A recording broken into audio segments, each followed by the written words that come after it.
Namaste.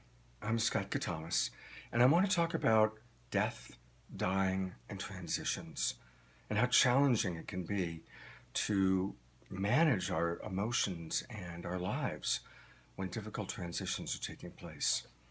We just celebrated Thanksgiving weekend, and for me, honestly, for the last 5 years, when I think of Thanksgiving, I think about the death of my wife, who passed away in 2011 on November 28th, and it was Thanksgiving week. And her death was very sudden. She had a brain tumor. She got a headache. It got bad. By the time we got her to the hospital, it was inoperable, and she passed away a few days later. This was very fast. I was fortunate. I had a lot of support. My friends were there, and her passage was actually a very beautiful passage.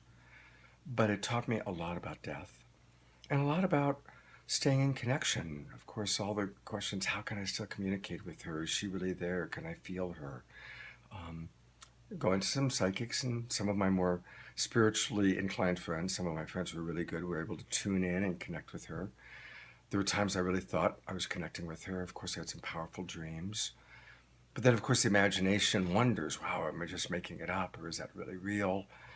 So that's an ongoing mystery, and I certainly don't claim to know what the answer is. But I have helped a lot of people since then prepare for death, deal with death, both people who actually have been diagnosed with fourth stage cancer, who I was already coaching, and also helping their beloveds and their closest friends and family prepare and then deal with when it's over, when that person has passed. So I just wanted to share a couple of quick tips of what I've learned, and I hope that it's useful for you. And always let me know if it is. First and foremost, don't stuff any feelings at all. Try and be present to what is. Very often, if you are the primary caretaker, and I know this one firsthand, we can keep ourselves very busy. There's a lot to do. So we keep ourselves busy to avoid feeling the pain, the sadness, the fear. So create time to mourn, create time to grieve. But balance that by creating time to celebrate. Celebrate the love you've shared with this person. If they're still alive, here's another important one. It's okay to talk about death. In fact, most people who are dying want to be able to talk about it. Not hammering it home all the time, but most people have reported to me that it's kind of like everybody's kind of tiptoeing around it. And I learned pretty early on, hey, how do you feel about the possibility or the probability that you're going to be dying soon? Want to talk about it? Almost always, yes. And we talk about it. So the other final tip I guess I would like to give is whether you're the person who's got the disease or you're the primary caretaker or your close friend, whatever role you're playing, practice presence.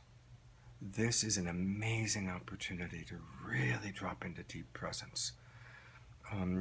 My dear friend Ramana Das recently passed away. I'd known him for 30 years. And when Emily and I went to see him for the very last time, he was so present. And it was the most incredible experience of communion being with him. We just immediately were able to go to a very profoundly spiritual state. Talk about a natural high.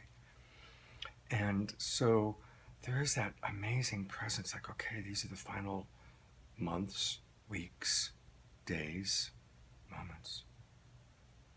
My wife's final breath was the greatest moment of my life so far because it was so profound. We were all so present with her, and we could feel what I experienced, and really all of us experienced, is liberation.